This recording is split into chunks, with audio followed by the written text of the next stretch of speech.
दोस्तों, हमारी कहानी चल रही है दुगड्डा के आदमखोर बाघ की।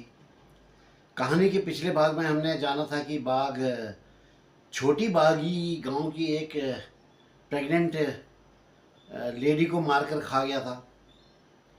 जिलाधिकारी जोसेफ साहब ने भवासी में एक जनसभा करी थी जिसमें कुछ निर्णय वगैरह लिए गए थे और बाघ को मारने के लिए 20 नए परमिट भी जारी कर दिए थे।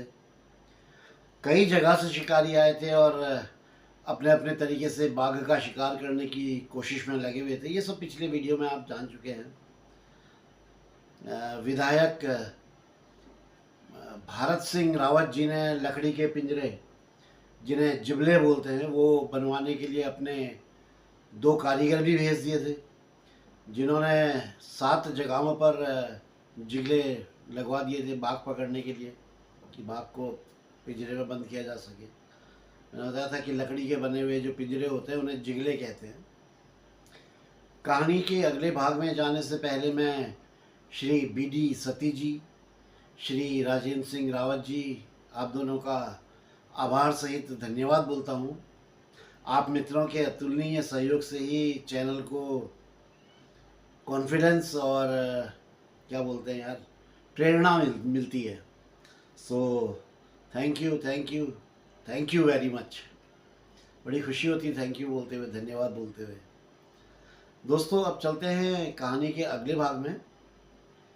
22 फरवरी 1978 की रात परंदा गांव में बाघ ने एक किसान की गौशाला होती है उसका दरवाज़ा तोड़ दिया और उसके अंदर घुसकर एक गाय को किल कर दिया, एक गाय मार डाला। किसान ने गाय का जो शरीर था, डेड बॉडी थी, उसको वैसे ही रहने दिया जैसे वो जिस हालत में उसने देखी उसको वैसे ही पड़े रहने दिया। और 23 फरवरी की रात को वहीं के एक शिकारी श्री खुशीराम जी, गौशाला के नज़दीक एक मचान बनाया गया था उस पर बैठ गए और रात के गहराने पर जब बाघ गाय के मांस को खाने के लिए आया तो खुशीराम जी ने उसे शूट कर दिया, उसे गोली मार दी। बाघ वहीं पर ढेर हो गया। इस बाघ की लंबाई 5 फुट 6 इंच थी और ये एक मादा थी, मतलब बाघिन थी, लेट बाघिन थी। जब इसकी बॉडी का पोस्टमार्टम किया गया तो पता चला कि ये कोई पशु भक्षी बाघिन थी, ना कि आदमखोर। मतलब यार, एक और बाघिन जिसने कोई गुनाह नहीं किया था, बेचारी मारी गई।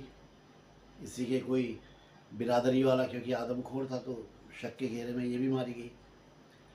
26 जनवरी 1978 जब सारा देश गणतंत्र दिवस मना रहा था, वहीं चरेक गांव में रात करीब 8 बजे के आसपास श्री रघुवर सिंह नेगी जी की 16 साल की लड़की विद्या बेचारी खाना ना खाने के बाद अपनी माँ बिंदी देवी और एक छोटी बहन उषा जो करीब 12-13 साल की थी, तो ये तीनों लोग साथ साथ रसोई से निकलकर बाहर आए और अपने सोने वाले कमरे की तरफ जा रहे थे कि पता नहीं कहाँ से अचानक आदमखोर ने एक छलांग मारी और विद्या की जो गर्दन थी उसको अपने जबड़े में दबोच लिया।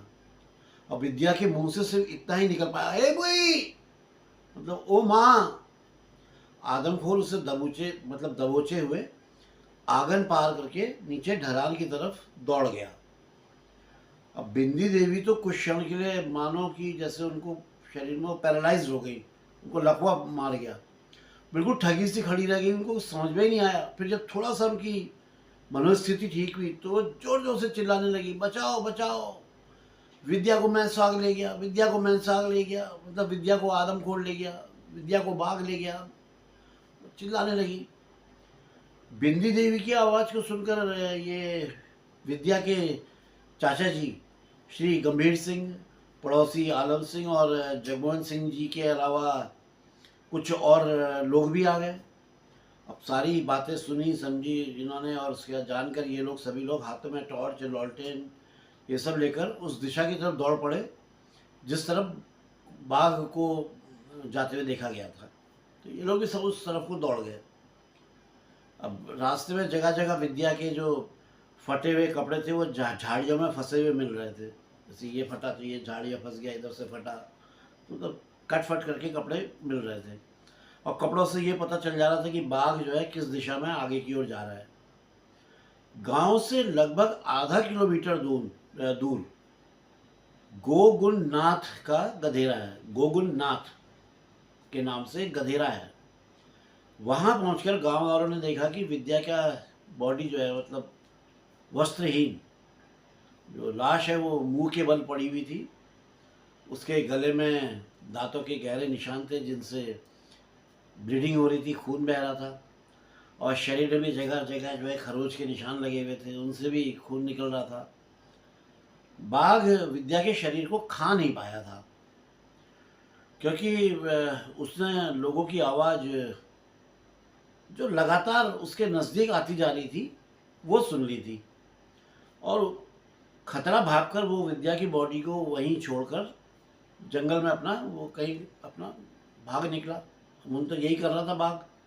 पिछली कहानियों में भी आप देख रहे थे कि जब उसे अपने ऊपर खतरा लग रहा था तो बॉडी को छोड़ देता था और भाग जाता था, फिर लौट के भी नहीं आता था।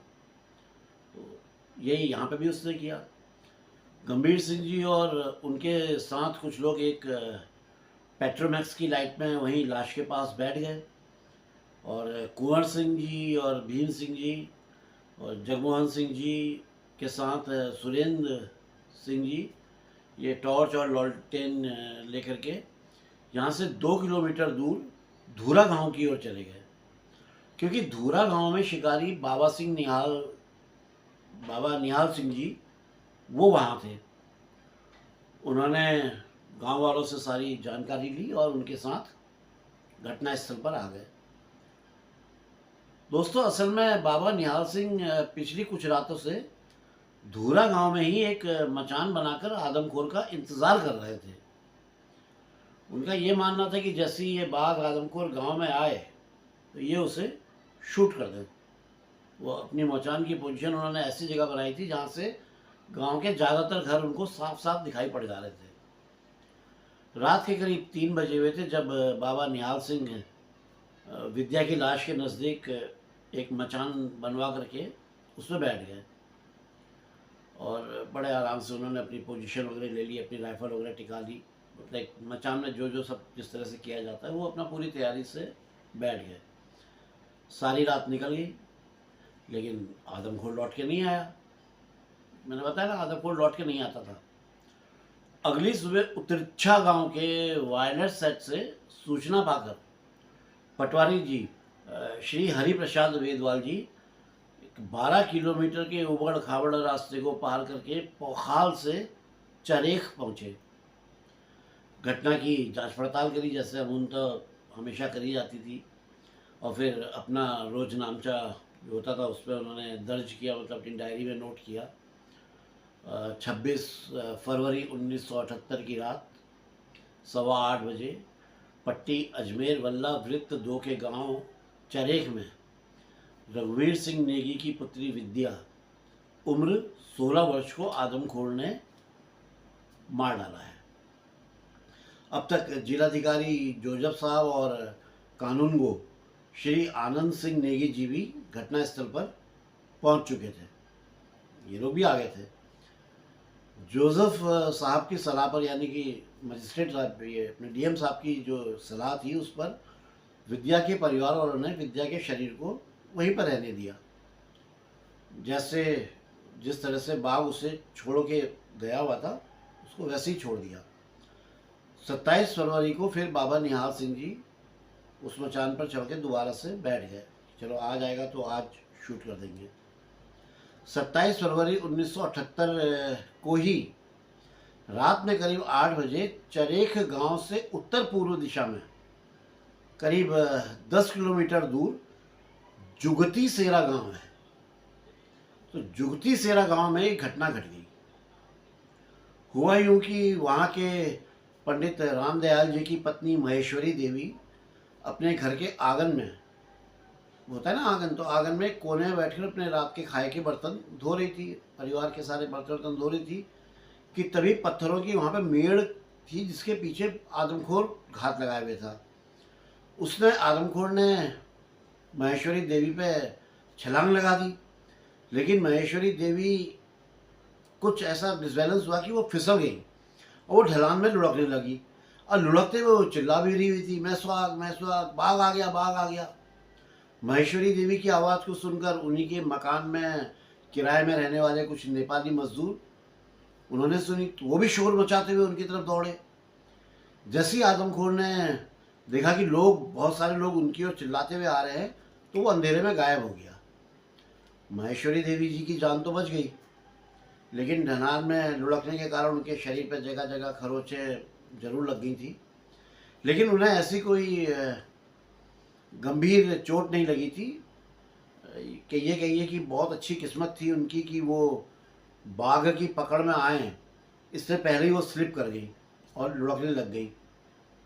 अगर मान लो फिसलती नहीं तो 100% बाघ उनकी गर्दन पकड़ लेता। और खैर चलो जो भी हुआ, कुल मिला के महेश्वरी देवी इस हमले से बाल बाल बच गई।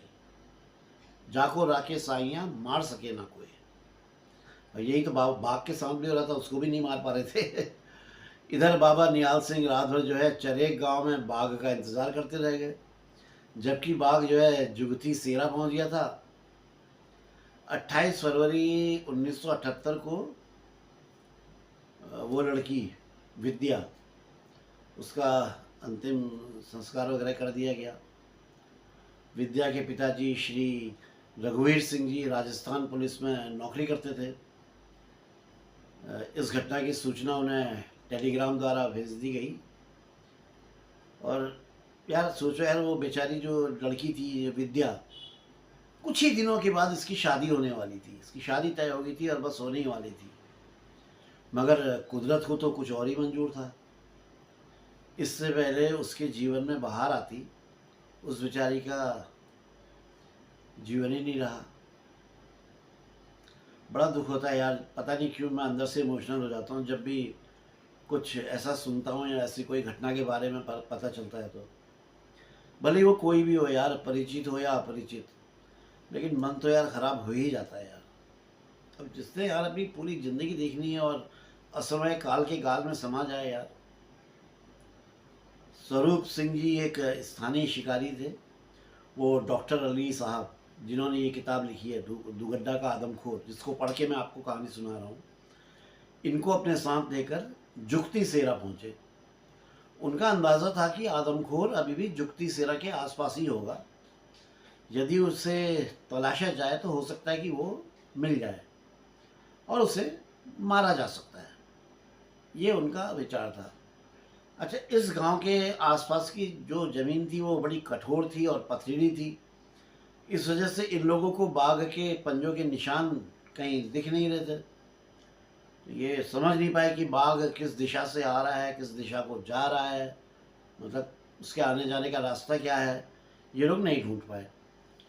ये दोनों लोगों ने आपस में कुछ बातचीत करी और फिर एक डिसीज़न लिया कि ये लोग रात भर चंडा चौराहे में बैठेंगे। चंडा चौराहा पहाड़ में लगभग 4000 फुट की ऊंचाई पर है और वहाँ से बागी, गुड़खिल, दूनी और हनुमंती के लिए पगडंडियाँ कट जाती है, मतलब 4 पगडंडियाँ कट जाती तो चौराहा बन गया है। जैसे इसको हमारे यहाँ चौबाटा कहते हैं पहाड़ों में, चौबाटा यानी कि 4 रास्ते हो जाते हैं। इन लोगों ने जुगती सेरा से चलना शुरू किया। करीब 3.5 किलोमीटर बहुत तंग, घुमावदार और बिल्कुल खड़ी चढ़ाई चढ़कर ये लोग उखलदार गांव पहुँचे। उखलदार कई बार आप सुन चुके हैं पहले कहानी में। यहाँ इन्होंने पानी वगैरह पिया और एक बकरा खरीद लिया। अब ये लोग बकरे को साथ लेकर चंडा चौराहे की तरफ आगे की तरफ बढ़ गए और रात होते होते ये लोग चंडा चौराहे पर पहुंच गए। चंडा चौराहे से करीब 30 फुट की दूरी पर एक मंदिर है, जिसके आंगन में एक मेलू का पेड़ है। इन्होंने वहीं नज़दीक में एक बकरे को एक पेड़ में बांध दिया और खुद जो है ये लोग दोनों लोग मेलू के पेड़ में चढ़कर बैठ गए। ये लोग बड़े सतर्क और बड़ी सावधानी से घात लगाए हुए थे। इन दोनों का आइडिया था कि बाघ आएगा और बकरे के ऊपर अटैक करेगा। ये दोनों लोग रात भर पेड़ पर अपना बैठे रहे घात लगाए हुए, लेकिन कोई फ़ायदा नहीं हुआ। सवेरा होने पर ये दोनों लोग बहुत निराश होकर पेड़ से उतरे और फिर वो मंदिर से चंडा चौराहे में आ गए। यहाँ आकर इन्होंने जो देखा वो देखकर इन लोग स्तब्ध रह गए, मतलब ये देखते रह गए, इनको ताज्जुब हो गया। यहाँ पर आदमखोर के पंजों के निशान थे जो हनुमंती से दूणी गांव की ओर जा रहे थे। मज़ेदार बात यह है कि पिछली रात जब ये लोग यहाँ पहुँचे थे तब यहाँ पर किसी तरह के कोई निशान नहीं थे, किसी भी चीज़, जानवर या किसी चीज़ के कोई निशान नहीं थे। तो इसका मतलब ये निकलता था कि आदमखोर ने करीब आधा किलोमीटर ऊखलधार से लेकर चंडी चौराहे तक इनका पीछा किया था। और जब ये लोग मेलू के पेड़ के पास रुके तो वो इनसे मात्र 60 या 70 गज की दूरी पे एक झाड़ी की ओट लेके छुप गया था और इन लोगों की हर गतिविधि पर नज़र रखने लगा था कि इन लोग क्या कर रहे हैं, क्या अब आगे के इनका खेल है। मैंने बताया ना कि आदमखोर तेंदुआ बहुत शातिर, बहुत चालाक होता है। वो एकदम अटैक नहीं करता है, जैसे टाइगर तो कर देता है, लेपर्ड एकदम नहीं करता है, बहुत शातिर तरीके से करता है। एक बात कही जाती है ना कि आप जब जंगल में जा रहे हो तो आपको लगता है कि आपको कोई नहीं देख रहा है, जबकि सच्चाई उसकी बिल्कुल उल्टी है। सच्चाई ये है कि आप जैसे ही किसी जंगल के अंदर कदम रखते हैं तो आप हजारों आँखों की रेंज में आ जाते हैं और उन आँखों द्वारा आपकी हर गतिविधियों पर नज़र रखी जाती है। आपको पता नहीं होता है, लेकिन आप जो है बस रेंज में रहते हैं। झाड़ी के पीछे आदमखोर के बैठने के निशान और उसकी विष्ठा थी। विष्ठा मतलब उसकी लैट्रिन, गंदगी उसकी, वो झाड़ी के पीछे थी, तो 100% कन्फर्म था। रात के समय आदमखोर दबे पांव कुछ दूरी से लगातार इनका पीछा कर रहा था। फिर झाड़ियों में छुपकर उनकी गतिविधियों को देखता रहा। इनके साथ बकरे को देख करके वो समझ गया कि उसके लिए कोई जाल बिछाया जा रहा है, कोई ज़रूर कुछ खतरा है, कुछ डेंजर तो है ही। तो उसने बकरे को अनदेखा कर दिया और अपना दूणी गांव की ओर चला गया, हनुमंती से दूणी की ओर चला गया। अब ये दोनों लोग उसके पाँव के जो पंजों के निशान थे उसका पीछा करते हुए दूणी तक पहुंच गए। दूणी के आसपास की ज़मीन भी सख्त और पथरीली थी, तो आदमखोर के पाँव के निशान दिखने बंद हो गए, पंजे जो थे वो जो निशान थे वो दिखने बंद हो गए। बहुत ज़्यादा निराश और दुखी मन से स्वरूप सिंह जी और इस किताब के लेखक डॉक्टर अख्तर अली साहब दुगड्डा अपना वापस आ गए। अच्छा, ये लोग भी परमिट वाले नहीं थे, इनके पास भी परमिट नहीं था शिकार का। इस आदमखोर बाघ की चालाकी, मतलब यार इन दोनों के लिए बहुत ही आश्चर्यजनक थी और रोंगटे खड़े कर देने वाली थी। खुद मेरे लिए आश्चर्यजनक और रोंगटे खड़े वाली हो रही है अगर मेरे को पता चले कि मेरे पीछे मैनीटर लगा हुआ है तो जंगल में। अगर पिछली रात इन लोगों ने बहुत ज़्यादा सावधानी और सतर्कता नहीं बरती होती तो सोचो क्या होता। 100% इनमें से किसी ना किसी को बाघ जरूर मार डालता, 100% मार डालता। दो ही लोग थे, उतार देता आराम से मौत के घाट। बहुत फुर्तीला होता है बाघ यार। एक तरफ तो सारे शिकारी आदमखोर को मारने के लिए चाल पे चाल चल रहे थे और दूसरी तरफ ये आदमखोर गुलदार, ये भी अपनी चालाकी और शातिर दिमाग के कारण इन सभी को मात पे मात दिए जाता था। यानी कि चाल और मात यही खेल चल रहा था। वो चाल चल रहे थे, ये मात दे रहा था। बाघ का आतंक पूरे 500 स्क्वायर माइल्स में फैला हुआ था। 500 स्क्वायर माइल्स कम नहीं होता है बॉस। 28 फरवरी 1978 को श्री विजय बहादुर सिंह, जो मुख्य वन्य जंतु प्रतिपालक उत्तर प्रदेश लखनऊ थे, उन्होंने दोबारा से बिहार के हजारीबाग के शिकारी अपने इमाम साहब हादी अस्करी इमाम साहब। यदि आप लोगों ने ये दुगड्डा का आदमखोर बाघ की इस सत्य घटना को पहले भाग से सुना होगा तो आप शिकारी इमाम साहब को नहीं भूले होंगे। इमाम साहब और हंटर वायलर, यही वो पहले शिकारी थे जिन्होंने इस बाघ के बारे में बताया था कि ये बाघ किसी घटना में अपने 3 कैनाइन दांत तुड़वा चुका है और दांत टूट जाने के कारण यह आदमखोर हो गया है। मतलब कहने का मतलब ये कि आदमखोर की पहचान सबसे पहले इन दोनों ने ही की थी और इन्होंने कोशिश भी करी थी उसे मारने की। इनके पास परमिट भी था, लेकिन बरसात शुरू हो गई थी तो ये लोग वापस लौट गए थे, अगर आपको घटना की याद होगी तो। खैर, विजय बहादुर सिंह जी ने इन्हें एक तार भेजा इमाम साहब को और इनसे रिक्वेस्ट करी कि दुगड्डा के आदमखोर को मारने में ये गवर्नमेंट की हेल्प करें, कुछ इनकी तरफ से मदद मिले, क्योंकि ये जानते हैं उसके बारे में। इमाम साहब ने रिक्वेस्ट स्वीकार कर ली और हंटर वायलर को अमेरिका एक केबिल कर दिया कि भाई आ जाओ, आदमखोर के मारने का टाइम आ गया है और मिड ऑफ मार्च तक वो दुगड्डा पहुंच जाए, मतलब मार्च के 12 से 15 मार्च के बीच में दुगड्डा पहुंच जाए, क्योंकि अब इसका खेल निपटाना ज़रूरी है। दोस्तों, उत्तर प्रदेश सरकार ने 1 मार्च 1978 को एक विज्ञप्ति प्रसारित करके एक घोषणा करी कि आदमखोर द्वारा मारे गए वो बच्चे जिनकी उम्र 12 साल से कम है उनके परिवार वालों को 2500 रुपया और जो 12 साल से ऊपर की उम्र के लोग मारे गए हैं उनके परिवार वालों को 5000 रुपया दिए जाएंगे। उस टाइम में दोस्तों ये 2500-5000 रुपया एक बहुत बड़ी रकम होती थी यार, 77-78 में ये रकम कहलाती थी। और तब उत्तराखंड नहीं था, तब उत्तर प्रदेश ही हुआ करता था। अभी तक आदमखोर को मारने की जितनी भी कोशिशें की गई थी वो सभी असफल हो रही थी, बेकार जा रही थी। जिलाधिकारी जोसेफ साहब ने आदमखोर के शिकार अभियान में कुछ स्पीड आए, कुछ तेजी आए, उस संदर्भ में 6 मार्च 1978 को एक विज्ञप्ति प्रसारित करी, एक सरकारी विज्ञप्ति प्रसारित करी और आतंकग्रस्त क्षेत्र को 9 डिवीज़नों में बांट दिया और हर डिवीज़न में एक अनुभवी शिकारी को उस डिवीज़न का संचालक बना दिया, मतलब कि वही देखेगा, वही उस डिवीज़न को देखेगा। ये 9 डिवीज़न क्या थे और इनके संचालन का काम कौन इनको संचालन करेगा, ये किस किस को दिया गया, ये मैं आपको बताता हूँ। 9 का बताता हूँ मैं आपको।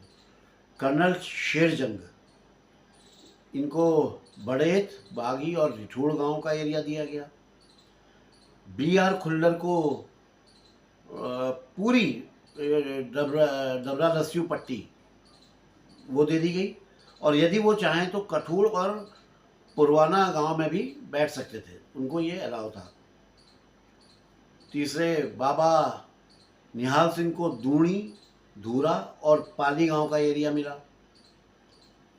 चौथे कुंवर विजेंद्र सिंह को चरेख, रामणी और पुलिंडा गांव के जंगलों का सारा एरिया और वो गांव वो इनको मिल गया। 4 हो गए। 5 GS पुरी, उनको खड़ांसू गांव और उसके आसपास का क्षेत्र दिया गया। विक्रम सिंह नेगी जी को बड़ेत का जंगल मिला। देवी सिंह गुसाई जी को चमांडी गांव का एरिया दिया गया। महेंद्र सिंह जी को आदेश था कि वो जलठा गांव में बैठेंगे, लेकिन अगर खुल्लर साहब वहाँ जलठा में बैठना चाहें तो महेंद्र सिंह जी कहीं और किसी दूसरे स्थान में वो अपनी मर्जी से चुन के बैठ सकते हैं, तो उनके लिए कोई वो नहीं था। इलाहाबाद के थे प्रशांत बनर्जी नवे, इनको डाबर और सुनोगी गांव का एरिया दे दिया गया। तो इस तरह से ये संचालक और 9 डिवीज़न बढ़ गए। महेंद्र सिंह जी को जी जो थे ये सहायक वन संरक्षक थे, उनको डिपार्टमेंट ने स्पेशली आदमखोर के शिकार के लिए नियुक्त किया गया था। इससे पहले वो चीला में हाथी पकड़ने के अभियान के हेड रह चुके थे और बड़ा सफल अभियान रहा था वो, वन्य जंतु प्रतिपालन विभाग ने इन्हें इस एरिया में आदमखोर की जो गतिविधियां थी उसकी सूचना को एकत्र करने के लिए भेजा था। और वन्य जंतु संरक्षण अधिनियम 1972 का कोई उल्लंघन ना करे, उसको रोकने के लिए इनको जिम्मेवारी दी गई थी कि कोई उसका उल्लंघन ना हो पाए। इसके अलावा 10 और वाइल्ड लाइफ गार्डों को भी 10 अलग अलग स्थानों पर तैनात कर दिया गया था। सबकी ड्यूटी यही थी कि आदमखोर के अलावा कोई दूसरा बाघ ना मारा जाए। असल में विक्रम सिंह, इंद्र सिंह और खुशीराम ने बिना परमिट लिए ही 3 निर्दोष बाघों को मार दिया था। जो आदमखोर नहीं थे तो वो तो निर्दोषी कहलाएंगे ना यार, पशु पक्षी बाघ थे, उनको मार दिया था। और वन्य जंतु संरक्षण अधिनियम 1972 के अनुसार ये तीनों शिकारियों ने एक तरह से गैर कानूनी काम किया था और इनको सजा मिलनी तय थी। लेकिन जनभावना और जिलाधिकारी के रुख को देखते हुए वन्य जंतु प्रतिपालन विभाग ने इन तीनों के खिलाफ कोई कार्रवाई नहीं करी। उन्होंने कहा चलो इस टाइम छोड़ दिया जाए, क्योंकि आदमखोर का मामला लगा हुआ है तो छोड़ दो। यार एक्चुअली यहाँ पे 2 सरकारी विभागों के बीच में आपसी तनातनी का मामला आ गया था। अब 2 विभाग क्या, एक विभाग था वन्य जंतु प्रतिपालन विभाग जो वन्य जंतु को बचाने के लिए काम करता है, और दूसरा विभाग था राजस्व विभाग, एडमिनिस्ट्रेटिव डिपार्टमेंट, ये जो होता है अपना डीएम, एसडीएम वगैरह, कानून वगैरह। इन दोनों विभागों के काम करने के तरीके में बहुत अंतर था। राजस्व विभाग का कहना था कि क्षेत्र के सभी शिकारियों को आदमखोर के शिकार की परमिशन होनी चाहिए, क्योंकि सारे गुलदार एक से हैं। कोई भी शिकारी किसी बाघ को देखकर ये नहीं बता सकता कि वो आदमखोर है या नहीं। और ऐसे में यदि कोई शिकारी किसी ऐसे बाघ को मार देता है जो आदमखोर नहीं है तो उसे भाई सजा नहीं मिलनी चाहिए। राजस्व विभाग ने अपने तर्क देते हुए अपने महान जो शिकारी थे जिम कॉर्बेट साहब, उनका उदाहरण भी दिया कि 1918 से लेके 1926 के बीच रुद्रप्रयाग में आदमखोर गुलदार के धोखे में, रुद्रप्रयाग में हो गया था ना आदमखोर, बड़ा खतरनाक, उसका किस्सा सुन लीजिएगा आप, इसी मेरे चैनल में है। तो उसके धोखे में 22 निर्दोष गुलदार मारे गए थे। यहाँ तक कि जिम कॉर्बेट साहब ने भी असली आदमखोर को मारने से पहले उसके धोखे में एक दूसरे बाघ को मार डाला था। एक बाघ पहले उन्होंने मार दिया था। ये सही बात है, मैंने मेरी कहानी में है, ये इसका पूरा वृत्तांत है, आप सुन सकते हैं।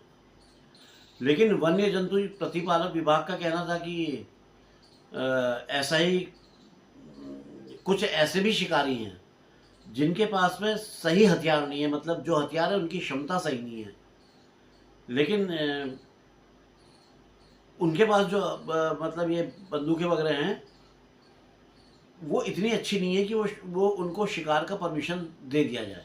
उनको परमिशन देना गलत होगा। यदि कोई ऐसा शिकारी जिसके पास अच्छी क्षमता वाली बंदूक नहीं है और वो अपनी भरवा बंदूक से किसी सामान्य बाघ को गोली मार दे और वो गोली से बाघ मरे ना, सिर्फ घायल हो जाए, तो ऐसी घायल हालत में वो जो ये पशु हैं इनका तो शिकार कर नहीं पाएगा, और ऐसी संभावना भी हो सकती है कि वो आदमखोर बन जाए। तो यहाँ एक के बदले 2 आदमखोरों से निपटना पड़ जाएगा। और ये बात भी बिल्कुल सही है, ये बिल्कुल सही बात कह रहे थे, क्योंकि अधिकांश मामलों में, मैंने इतनी कहानियाँ पढ़ी हैं, अधिकांश मामलों में मैंने देखा कि बाघ के आदमखोर होने के कारण उनका घायल होना ही होता है। किसी शिकारी की गोली को लगकर घायल हो गया हो, या शाही होता ना ऑक्यूपाइन, उसके कांटे उसके अंदर घुस गए हो, घायल हो गया हो, तो पशुओं को शिकार नहीं कर पाते, तो ऐसे में वो नरभक्षी बन सकता है। वैसे तो और भी बहुत सारे कई कारण हैं, जैसे बूढ़ा हो गया हो, पशुओं को नहीं मार पा रहा हो, बूढ़ा हो जाने से क्या होता है, टाइगर या लेपर्ड जो भी हो उसके ये कैनाइन दांत टूट जाते हैं, नाखून गिर जाते हैं, शिकार करने में असमर्थ हो जाता है। तो ऐसे में सबसे आसान जो शिकार होता है वो उसको इंसान मिल जाता है। दुगड्डा के आदमखोर के भी 3 कैनाइन दांत टूटे हुए थे और ये भी अपने बुढ़ापे की ओर अग्रसर था। हो गया था मैन ईटर। अमूमतौर तो यार मेरे तो मानना यह है कि ये बहुत शाई होते हैं, ये बाघ और ये तेंदुए बड़े शाई प्रवृत्ति के होते हैं, शर्म वाले होते हैं। खैर यार मैं मेन विषय से भटक रहा हूँ, माफ़ करिएगा। अब आते हैं अपनी कहानी में। दूसरी वजह वन्य जंतु प्रतिपालक विभाग ने बताई कि यदि सभी शिकारियों को आदमखोर को मारने का परमिशन दे दी जाए तो ये एक तरह की खुली छूट होगी, और खुली छूट का फ़ायदा उठाकर ये जो लोग बाघों की जो खाल होती है उसका जो व्यापार करते हैं यानी तस्करी करते हैं, तो वो लोग भी सक्रिय हो जाएंगे और पता नहीं कितने बाघों को मारकर इस छूट का दुरुपयोग कर सकते हैं। बात ये बिल्कुल सही थी। साथ ही उन्होंने राजस्व विभाग को बोला कि आप लोग ये ना भूलें कि आदमखोर बाघ का जो शिकार होता है इससे बहुत समय लगता है, ऐसा नहीं कि आसानी से मार दिया जाता है। रुद्रप्रयाग के आदमखोर के मारने पे भी इन्होंने तर्क दिया कि उसको मारने में 8 साल का टाइम लगा था और इन 8 सालों में उसने 125 लोगों की जान ले ली थी। रुद्रप्रयाग का जो आदमखोर था उसने। वन्य जंतु प्रतिपालन विभाग के लोग ये भी कहते थे कि वन्य जंतु संरक्षण अधिनियम 1972 के अनुसार राजस्व विभाग को आदमखोर के शिकार अभियान का संचालन करने का कोई अधिकार नहीं है। तो इसके उत्तर में राजस्व विभाग कहता था कि आदमखोर वन विभाग के अधिकार क्षेत्र मतलब जंगलों को छोड़कर राजस्व विभाग के अधिकार क्षेत्र मतलब गांव घरों में घुसकर लोगों को मार रहा है, इसलिए राजस्व विभाग को जनहित में उसके विरुद्ध कार्रवाई करने का पूरा अधिकार है जी, वो पूरा अधिकार है। हाँ, अगर वन विभाग वाले आदमखोर को गांव में आने से रोक दें, मतलब उसको जंगल में ही रोक दें, तो राजस्व विभाग आदमखोर के विरुद्ध कोई कार्रवाई नहीं करेगा, हमें कोई दिक्कत नहीं है। लेकिन अगर वो गांव में घुसेगा तो हम तो कार्रवाई करेंगे। तो दोनों विभाग एक दूसरे से ये मतलब तनातनी खींचातानी क्या जो भी आप ठीक समझें आप समझ लो, दो विभागों का झगड़ा शुरू हो गया था। 6 मार्च 1978 की रात को दुगड्डा से 5 किलोमीटर दूर कैतुकी गांव में एक शिकारी जिसके पास परमिट नहीं था, उसने अपने आंगन में देखा कि एक बाघ जो है शिकार की तलाश में मंडरा रहा है। देखा अपनी खिड़की से, यार शिकारी ये बाघ मेरे यार ये तो आदमखोर है यार। उसने तुरंत अपनी गन ली और गन लेकर के फायर दाग दिया, सही जगह पे गोली लगी और बाघ जो है वहीं पे ढेर हो गया। अब उसे जब मर गया तो उसके बाद उसको आदमी को डर लग गया, उसने क्या डर के मारे बाघ की लाश को कहीं छुपा दिया। लेकिन खबर तो फैलती है, जिलाधिकारी और वन्य जंतु प्रतिपालक कैतुकी गांव पहुंचे ताकि मारे गए बाघ की लाश का पोस्टमार्टम वगैरह कराया जाए और ये पता लगाया जाए कि ये जो बाघ मारा गया है ये वाकई में आदमखोर है या नहीं। लेकिन इस शिकारी के अंदर सजा का इतना डर था कि उसने बिल्कुल साफ इनकार कर दिया, उसने बोल दिया नहीं मैंने मारा ही नहीं है, और मतलब बिल्कुल बिल्कुल डिनाई कर दिया जिसने नहीं मेरे पास कोई खाल नहीं, कोई लाश नहीं है। जिलाधिकारी साहब ने बहुत समझाया भी उसे कि भाई तुझे कोई सज़ा नहीं होगी, वो नहीं माना तो नहीं माना और उसने लाश नहीं दी जबकि उसने मारा था। पब्लिक में ये भ्रम फैल गया कि कैतुकी गांव में मारा गया बाघ ही जो है आदमखोर है। मुख्य वन्य जंतु प्रतिपालक उत्तर प्रदेश द्वारा परमिट दिए जाने पर जोहड़ी गांव मेरठ से एक युवा शिकारी राजपाल सिंह तोमर जी भी आदमखोर के शिकार के लिए कांडाखाल पहुंच गए और इसी दौरान जिलाधिकारी ने आतंकग्रस्त क्षेत्र की पब्लिक से एक अपील करी। अब वो अपील क्या करी वो मैं पढ़ के आपको सुनाता हूँ, ठीक है। परगना गंगा सलाड़ में लगे नरभक्षी बाघ को मारने के लिए कई शिकारी क्षेत्र में पहुंच चुके हैं और बाघ को मारने का हरसंभव प्रयास कर रहे हैं, लेकिन जब तक बाघ मारा नहीं जाता तब तक पूरी सतर्कता बरतने की आवश्यकता है। बाघ मुख्यतः रात के समय आक्रमण करता है, अतः लोगों को चाहिए कि वो शाम 6 बजे के बाद घरों से ना निकलें। मैंने देखा है मतलब ये जिलाधिकारी साहब बोल रहे हैं, हाँ, मैं नहीं, मैंने देखा है मतलब जिलाधिकारी साहब ने देखा है समझ गए ना। देखा है कि जब कोई शिकारी किसी गांव में रहता है तो गांव वाले अपने आप को सुरक्षित समझकर बाहर निकलना शुरू कर देते हैं, परंतु शिकारी के गांव में रहने से किसी बाघ को गांव में आने का प्रतिबंध नहीं रहता। मतलब ये कहना चाहते कि शिकारी रह नहीं रहा, वो बाघ के ऊपर कोई प्रतिबंध थोड़ी है, अगर शिकारी है तो बाघ नहीं आएगा, बाघ तो आएगा ही। तो वो शिकारी के सामने के हिस्से ना आकर के उसे छोड़ के दूसरी तरफ से गांव के अंदर आ सकता है। तो इसलिए शाम 6 बजे के बाद आप अनिवार्य रूप से घर के अंदर बंद रहें। कुछ लोगों ने तो अपने सोने के कमरे में ही खाना बनाना शुरू कर दिया है, अन्य लोग भी ऐसा ही करें। रात में शौच आदि की व्यवस्था भी जितना हो सके घर के अंदर ही करें। ये एक विज्ञप्ति डीएम साहब आम पब्लिक के लिए इशू कर रहे हैं, अभी लंबी है यार।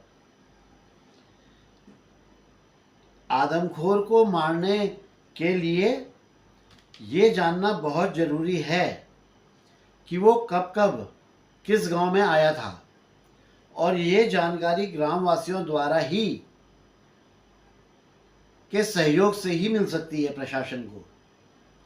आप गांव के अंतिम मकान के चारों तरफ के रास्तों पर राख बिखेर दें, राख होती ना, राख कुछ घरों के चारों ओर बिखेर दें, और सुबह को देखें कि उस पर निशान है या नहीं। अगर पंजों के निशान मिलते हैं तो इसकी सूचना तुरंत गांव के नज़दीक वायरलेस स्टेशन को दें।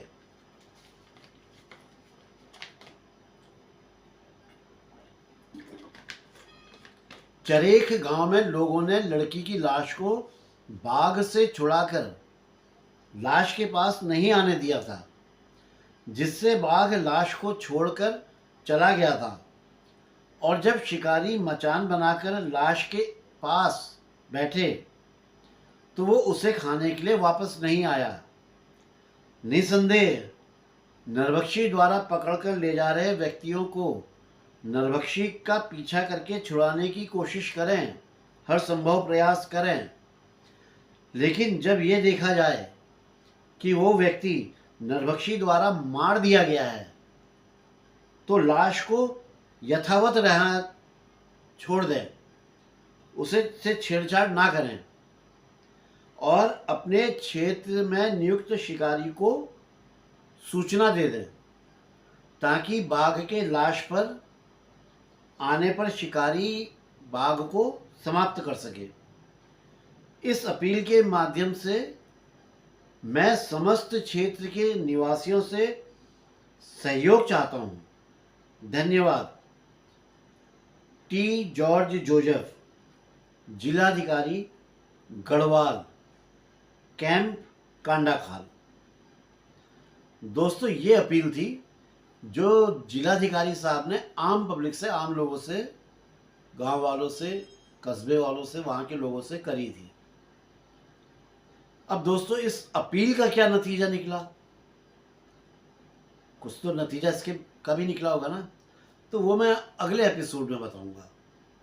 तो तब तक आप लोग बने रहिए उत्तरांचल डायरीज के साथ, है ना।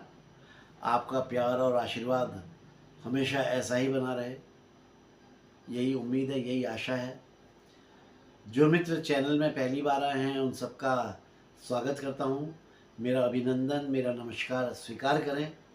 साथ ही संभव हो तो चैनल को यार सब्सक्राइब कर दें, लाइक कर दें, कुछ कमेंट्स लिखें और या शेयर भी कर दें।